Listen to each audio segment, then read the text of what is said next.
सेवा धर्म। कहानी की बड़ी सीख। तारा न तो रूप में अति सुंदर थी और गरीबी तो मानो उसके भाग्य में ही थी, पर एक सुंदर राजकुमारी बनने का स्वप्न उसकी आंखों में ऐसा चढ़ा कि उसके आगे उसे कुछ और दिखाई ही न देता था।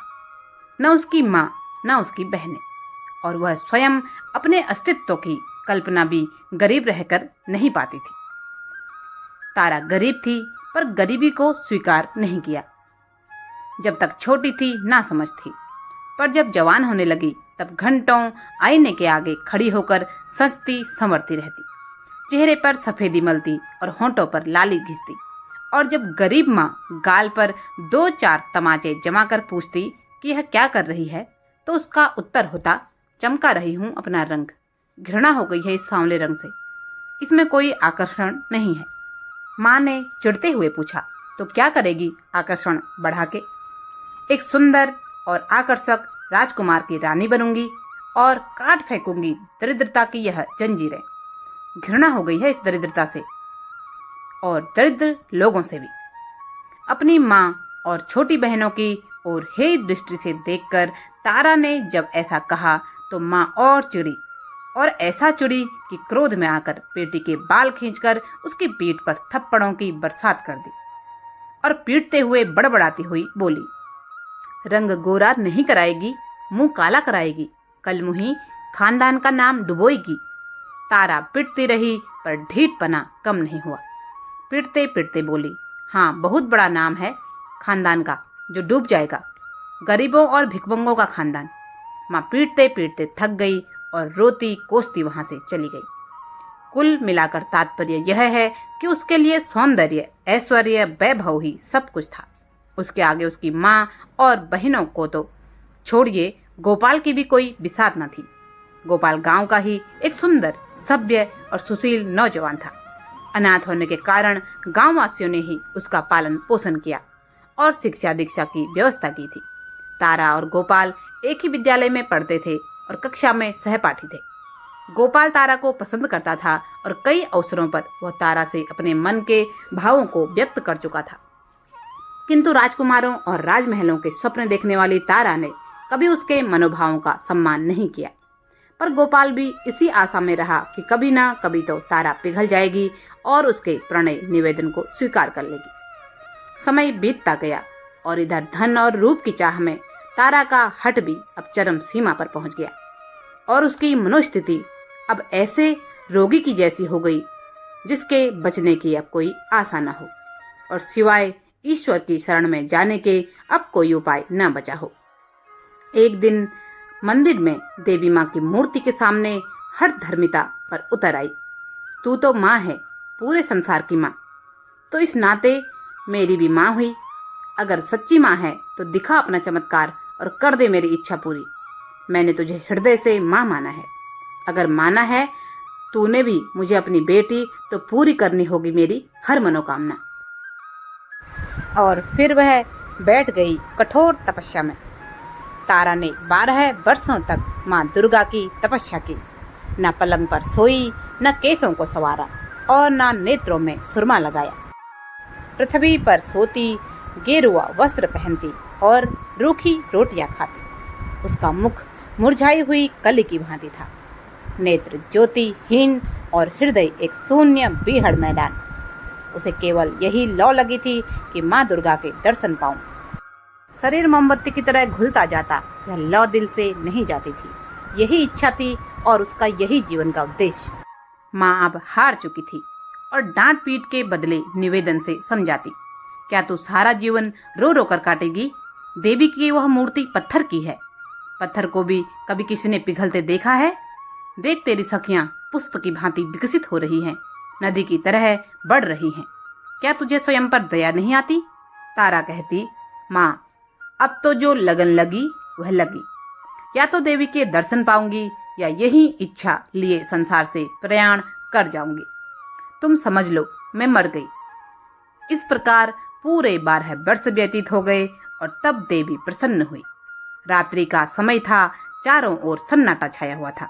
मंदिर में एक धुंधला सा घी का दीपक जल रहा था। तारा दुर्गा के पैरों पर माथा नवाए सच्ची भक्ति का परिचय दे रही थी। यकायक उस पाषाण मूर्ति देवी के तन में स्फूर्ति प्रकट हुई। तारा के रोंगटे खड़े हो गए। वो धुंधला दीपक जल उठा। मंदिर में चित्ताकर्षक सुगंध फैल गई और वायु में सजीवता प्रतीत होने लगी। देवी का उज्जवल रूप चंद्रमा की भांति चमकने लगा। ज्योतिमय नेत्र जगमगा उठे, होंठ खुल गए, आवाज आई, तारा, मैं तुमसे प्रसन्न हूँ, मांग, क्या वर मांगती है। तारा खड़ी हो गई। उसका शरीर इस भांति कांप रहा था जैसे प्रातःकाल के समय कंपित स्वर में किसी कृषक के गाने की ध्वनि हो। उसे मालूम हो रहा था मानो वह वायु में उड़ी जा रही है। उसे अपने हृदय में उच्च विचार और पूर्ण प्रकाश का आभास प्रतीत हो रहा था। उसने दोनों हाथ जोड़कर भक्ति भाव से कहा, हे माँ भगवती, तुमने मेरी 12 बरस की तपस्या पूरी की। किस मुख से तुम्हारे गुण गाऊं? मुझे संसार की वे अलभ्य वस्तुएं प्रदान हो, जो इच्छाओं की सीमा, मेरी अभिलाषाओं का अंत है।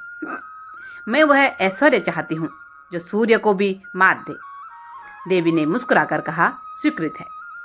तारा, वह धन जो काल चक्र को भी लज्जित करे। देवी ने मुस्कुराकर कहा, स्वीकृत है। तारा, वह सौंदर्य जो अद्वितीय हो। देवी ने मुस्कुराकर कहा, यह भी स्वीकृत है। तारा कुमारी ने शेष रात्रि जागकर व्यतीत की। प्रभात काल के समय उसकी आंखें क्षण भर के लिए झपक गई। जागी तो काया पलट हो चुका था। देखा कि वह सिर से पांव तक हीरे व जवाहिरों से लदी है। उसके विशाल भवन के कलश आकाश से बातें कर रहे थे। सारा भवन संगमरमर से बना हुआ अमूल्य पत्थरों से जड़ा हुआ था। द्वार पर मीलों तक हरियाली छाई हुई थी। दासियां स्वर्णाभूषणों से लदी हुई सुनहरे कपड़े पहने हुए चारों ओर दौड़ती थी। तारा को देखते ही वे स्वर्ण के लोटे और कटोरे लेकर दौड़ी। तारा ने देखा कि मेरा पलंग हाथी दांत का है। भूमि पर बड़े कोमल बिछौने बिछे हुए हैं। सिरहाने की ओर एक बड़ा सुंदर और ऊंचा शीशा रखा हुआ है। तारा ने उसमें अपना रूप देखा और चकित रह गई। उसका रूप चंद्रमा को भी लज्जित करता था। दीवार पर अनेकों सुप्रसिद्ध चित्रकारों के मनमोहक चित्र टंगे थे, पर ये सब के सब तारा की सुंदरता के आगे तुच्छ थे। तारा को अपनी सुंदरता का गर्व हुआ। वह कई दासियों को लेकर वाटिका में गई और वहां की छटा देखकर मुग्ध हो गई। वायु में गुलाब और केसर खुले हुए थे। रंग बिरंगे पुष्प खिले हुए थे। तारा ने एक गुलाब का फूल तोड़ लिया और उसे चूमा। गुलाब में भी वह कोमलता नहीं थी जो उसके होंठों में थी। एक छोटा सा स्वच्छ जल का ताल था जिसमें हंस और बतख किलौले कर रहे थे। यकायक तारा को ध्यान आया, मेरे घर के लोग कहाँ हैं? दासियों से पूछा।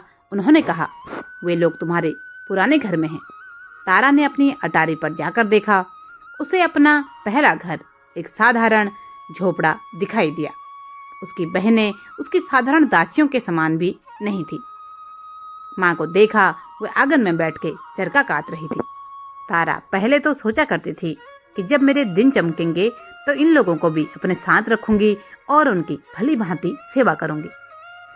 पर इस समय धन के गर्व ने उनकी पवित्र हार्दिक इच्छा को निर्बल बना दिया था।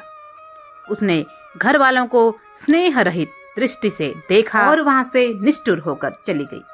सारांश यह है कि जो कुछ भी उसने चाहा वो उसे मिल गया। पर अब मन में इच्छा हुई कि उसके भी दर्शन हो जाएं, जिसके लिए यह रूप पाया है। उसने किसी सुंदर और तेजस्वी राजकुमार का आवाहन किया और उसी क्षण जोर से एक कड़का हुआ। बिजली चमकी और बिजली की छटाओं से एक ज्योति स्वरूप नवयुवक निकलकर तारा के सामने नम्रता से खड़ा हो गया। तारा ने पूछा, तुम कौन हो? नवयुवक ने कहा, श्रीमती, मुझे विद्युत सिंह कहते हैं। मैं ही ब्रह्मांड में गर्जनाएं पैदा करता हूँ। मैं ही श्रीमती का आज्ञाकारी हूँ। उसके विदा होते ही वायु के उष्ण झोंके चलने लगे। आकाश में एक प्रकाश दृष्टिगोचर हुआ। यह क्षण मात्र में उतरकर तारा कुंवरी के समीप ठहर गया। उसमें से ज्वालामुखी समान एक मनुष्य ने निकलकर तारा के पैरों को चूमा। तारा ने पूछा, तुम कौन हो? उस मनुष्य ने उत्तर दिया, श्रीमती, मेरा नाम अग्नि सिंह है। मैं श्रीमती का आज्ञाकारी सेवक हूँ। वो अभी जाने भी ना पाया था कि एक बागरी सारा महल ज्योति से प्रकाशमान हो गया। जान पड़ता था सैकड़ों बिजलियां मिलकर चमक रही हैं। वायु सवेग हो गई। एक जगमगाता हुआ सिंहासन आकाश पर दिख पड़ा। वह शीघ्रता से पृथ्वी की ओर चला और तारा कुंवरी के पास आकर ठहर गया। उससे एक प्रकाशमान रूप का युवक, जिसके रूप से गंभीरता प्रकट होती थी, निकलकर तारा के सामने निष्ठा भाव से खड़ा हो गया। तारा ने पूछा, तुम कौन हो? युवक ने उत्तर दिया, श्रीमती, मुझे रेडियम कहते हैं। मैं श्रीमती का आज्ञापालक हूँ। तारा समझ चुकी थी कि माँ भगवती ने अपने समान ही तेज, सौंदर्य और ऐश्वर्य उसे दे दिया है।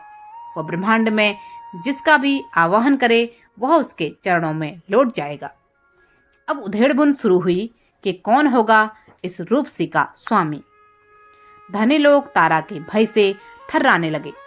उसके आश्चर्यजनक सौंदर्य ने संसार को चकित कर दिया। बड़े बड़े महीपति उसकी चौखट पर माथा रगड़ने लगे। जिसकी ओर उसकी कृपा दृष्टि हो जाती वह अपना अहोभाग्य समझता, सदैव के लिए उसका बेदाम का गुलाम बन जाता। पर तारा को इनमें से कोई पसंद नहीं आया। एक दिन तारा अपनी आनंद वाटिका में टहल रही थी। अचानक किसी के गाने का मनोहर शब्द सुनाई दिया। तारा विक्षिप्त हो गई। उसके दरबार में संसार के अच्छे अच्छे गवैये मौजूद थे, पर वह चित्ताकर्षता जो इन सुरों में थी कभी अवगत न हुई। तारा ने गायक को बुला भेजा। एक क्षण के अंतराल में वाटिका में एक साधु आया। सिर पर जटाएं, शरीर में भस्म रमाए। उसके साथ एक टूटा हुआ बीन था। उसी के वह प्रभावशाली स्वर निकालता था जो हृदय के अनुरक्त स्वरों से कहीं प्रिय था। साधु आकर जलकुंड के किनारे बैठ गया। उसने तारा के सामने शिष्ट भाव नहीं दिखाया। आश्चर्य से इधर उधर दृष्टि नहीं डाली। उस रमणीक स्थान में वह अपना सुर अलापने लगा। तारा का चित्त विचलित हो उठा। दिल में अनुराग का संचार हुआ। मत होकर टहलने लगे। साधु के मनोहर मधुर धुन से पक्षी मग्न हो गए। पानी में लहरें उठने लगी। वृक्ष झूमने लगे। तारा पर मोहिनी मंत्र पड़ गया। नशा छा गया। झूमने लगी और झूमती झूमती उस साधु की धुन पर नृत्य करने लगी। होश आया तो आश्चर्य हुआ कि मैं संसार की अलभ्य रानी और इस तरह नृत्य कैसे कर सकती हूँ। वो अपना सिर धुनने लगी और मतवाली होकर साधु के पैरों से जा लगी। साधु बैठा बीन बजा रहा था और वह उसके पैरों पर लोटी हुई थी। वह उस विलक्षण साधु के हाथों बिक चुकी थी। तारा बोली, स्वामी जी, यह महल, यह धन, यह सुख और सौंदर्य सब आपके चरण कमल पर न्यौछावर है। इस अंधेरे महल को अपने कोमल चरणों से प्रकाशमान कीजिए। साधु साधुओं को महल और धन का क्या काम? मैं इस घर में नहीं ठहर सकता। साधु की आवाज़ सुनी कुछ जानी पहचानी लगी और तारा को मानो कोई झटका लगा। उसने सिर उठाकर साधु के चेहरे को गौर से देखा तो पाया कि वह कोई और नहीं, वह तो उसका प्रेमी गोपाल है। बहुत लज्जा आई। स्वाभिमान, सम्मान सब मानो पिघलकर गुम हो गया। जिस प्रेमी को वह सालों पहले कई बार ठुकरा चुकी थी, आज उसके पैरों पर पड़ी प्रणय निवेदन कर रही थी। किंतु प्रेम का बाण चल चुका था। तारा विवश थी। जो कुछ वह चाहती थी उसे मिल जाता था। अब वह गोपाल को चाहने लगी है। तारा, संसार के सारे सुख आपके लिए उपस्थित हैं। गोपाल, मुझे सुखों की कामना नहीं। तारा, मैं आजीवन आपकी दासी रहूंगी। यह कहकर तारा ने आईने में अपने अलौकिक सौंदर्य की छटा देखी और उसके नेत्रों में चंचलता आ गई। तारा कुंवरी, मैं इस योग्य नहीं हूँ। यह कहकर साधु ने बीन उठाई और द्वार की ओर चला। तारा का गर्व टूक टूक हो गया। लज्जा से सिर झुक गया। वह मूर्छित होकर भूमि पर गिर पड़ी। मन में सोचा, मैं धन में, ऐश्वर्य में, सौंदर्य में जो अपनी क्षमता नहीं रखती, पर एक साधु की दृष्टि में इतनी तुच्छ। तारा को अब किसी प्रकार चैन नहीं था। उसे अपना भवन और ऐश्वर्य भयानक मालूम होने लगा। बस साधु का एक चंद्र स्वरूप उसकी आंखों में नाच रहा था और उसका मधुर गान कानों में गूंज रहा था। उसने अपने गुप्तचरों को बुलाया और साधु गोपाल का पता लगाने की आज्ञा दी। बहुत छानबीन के पश्चात उसकी कुटी का पता लगा। तारा नृत्य प्रति वायुमान पर बैठकर साधु गोपाल के पास जाती, कभी उस पर जवाहरात लुटाती, कभी रत्न और आभूषण की छटा दिखाती, पर साधु गोपाल इससे तनिक विचलित न हुआ। तारा के माया जाल का उस पर कुछ भी असर न हुआ। तब तारा कुंवरी एक बार फिर दुर्गा के मंदिर गई और देवी के चरणों पर सिर रखकर बोली, माता, तुमने मुझे संसार के सारे दुर्लभ पदार्थ प्रदान किए। मैंने समझा था कि ऐश्वर्य में संसार को दास बना लेने की शक्ति है, पर मुझे अब ज्ञात हुआ कि प्रेम पर ऐश्वर्य, सौंदर्य और वैभव का कुछ भी अधिकार नहीं। अब एक बार मुझ पर वही कृपा दृष्टि हो। कुछ ऐसा कीजिए कि जिस निष्ठुर के प्रेम में मैं मरी जा रही हूँ, उसे भी मुझे देखे बिना चैन न आए। उसकी आंखों में भी नींद हराम हो जाए, वो भी मेरे प्रेम मद में चूर हो जाए। देवी के होंठ खुले, मुस्कुराई, उसके अधर पल्लव विकसित हुए, बोली, सुनाई दी, तारा, मैं संसार की भौतिक पदार्थ प्रदान करती हूँ, पर भाव सुख देना मेरी शक्ति से बाहर है। प्रेम स्वर्ग सुख का मूल है। तारा, माता, संसार के सारे ऐश्वर्य मुझे जंजाल जान पड़ते हैं। बताइए, मैं अपने प्रेम को कैसे पाऊंगी? देवी ने कहा, उसका एक ही मार्ग है, पर है वह बहुत कठिन। भला तुम उस पर चल सकोगी? तारा, वह कितना ही कठिन हो, मैं उस मार्ग का अवलंबन अवश्य करूंगी। देवी, अच्छा तो सुनो, वह सेवा मार्ग है। सेवा करो, प्रेम सेवा से ही मिल सकता है। तारा ने अपने बहुमूल्य जड़ाऊ आभूषणों को और रंगीन वस्त्रों को उतार दिया, दासियों से विदा हुई, राजभवन को त्याग दिया, अकेले नंगे पैर साधु गोपाल की कुटिया में चली आई और सेवा मार्ग का अवलंबन किया। वह सुबेरे तड़के उठती, कुटी में झाड़ू करती, साधु गोपाल के लिए गंगा जल लाती, जंगलों से पुष्प चुनती। गोपाल नींद में होते तो वह उन्हें पंखा झलती, जंगली फल तोड़ लाती और केले के पत्तल बनाकर गोपाल के सन्मुख रखती। साधु नदी में स्नान करने जाया करते थे, तारा रास्ते के कंकड़ चुनती। उसने कुटी के चारों ओर पुष्प लगाए, गंगा से पानी लाकर सींचती, उन्हें हरा भरा देखकर प्रसन्न होती। उसने मदार की रुई बटोरी, साधु के लिए नरम गद्दे तैयार किए। अब और कोई कामना न थी, सेवा स्वयं अपना पुरस्कार और फल थी। तारा कई कई दिन उपवास करती, हाथों में गड्ढे पड़ गए, पैर कांटों से छलनी हो गए, धूप से कोमल गाल मुरझा गए, गुलाब सा बदन सूख गया, पर उसके हृदय में अब स्वार्थ और गर्व का शासन न था। वहां अब प्रेम का राज था। वहां अब उस सेवा की लगन थी जिससे कलुषता की जगह आनंद का स्रोत बहता और कांटे पुष्प बने जाते, जहां अश्रुधारा की जगह नेत्रों से अमृत जल की वर्षा होती और दुख विलाप की जगह आनंद के राग निकलते हैं। तारा भूल गई कि मैं सौंदर्य में अद्वितीय हूँ। धन विलासिनी तारा अब केवल प्रेम की दासी थी। साधु गोपाल को वन के खगों और मृगों से प्रेम था। वे कुटी के पास एकत्रित हो जाते, तारा उन्हें पानी पिलाती, दाने चुगाती, गोद में लेकर उनका दुलार करती। विषधर सांप और भयानक जंतु उसके प्रेम के प्रभाव से उसके सेवक हो गए। बहुत से रोगी मनुष्य साधु के आशीर्वाद लेने आते थे। तारा रोगियों की सेवा दवा करती, जंगल से जड़ी बूटियां ढूंढ कर लाती, उनके लिए औषधि बनाती, उनके घाव धोती, घावों पर मरहम रखती, रात रात भर बैठी उन्हें पंखा झलती। साधु के आशीर्वाद को उसकी सेवा और प्रभावशाली बना देती थी। इस प्रकार कितने ही वर्ष बीत गए। गर्मी के दिन थे, पृथ्वी तवे की तरह जल रही थी, हरे भरे वृक्ष सूख गए थे, गंगा गर्मी से सिमट गई थी। तारा को पानी के लिए बहुत दूर रेत में चलना पड़ता, उसका कोमल अंग चूर चूर हो जाता, जलती हुई रेत में तलवे भुन जाते। इस दशा में एक दिन वह हताश होकर एक वृक्ष के नीचे क्षण भर दम लेने के लिए बैठ गई। उसके नेत्र बंद हो गए, उसने देखा माँ देवी भगवती उसके सम्मुख खड़ी कृपा दृष्टि से उसे देख रही है। तारा ने दौड़कर उनके पदों को चूमा।